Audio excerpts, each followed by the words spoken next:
my question. I really enjoyed your talk, Ambassador.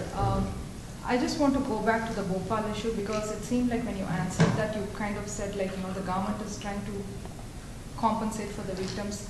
It seems like letting go of the corporates.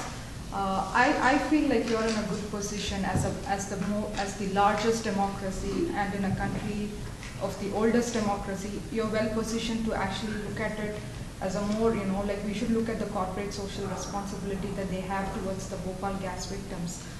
For example, recently Dow Chemicals gave an endowment fund to MIT. So some of us were like, thinking about how does it play? Like, what is your view? How would you react to it? When we know clearly that Dow actually has a liability in Bhopal. So maybe this question is both for the provost and to you. Like, how do you view this?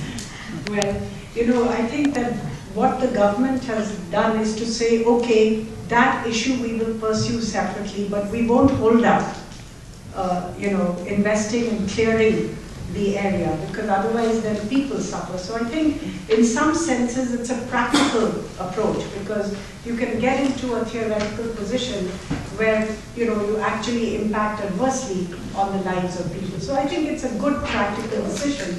And at the other end of the spectrum, I would say that we need to be more conscious in terms of how we frame our liability legislation, in terms of how we sign contracts. We really haven't had much of a culture. I mean, if you look at when I deal with American companies, you have a battery of lawyers who will pore over every comma, full stop, semicolon in the contract, and there will be so many clauses. And many Indians, without really, both government and otherwise, without really much experience at that stage when this happened, of international business and business norms, of what you need to do to protect your interests, what clauses you need to put. So I think it's very important for us to develop all this expertise so that we can create the instrumentalities whereby we're in a better position to protect our interests. Wonderful. So, Professor Shankar, before we give you some applause, which you certainly deserve, you've given us a tremendous lecture.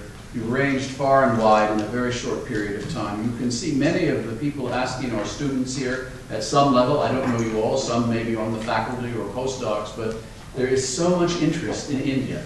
And we ourselves want to get engaged. We're just delighted you're here and helping MIT to think through what it can do with and in India. So please come back to us soon.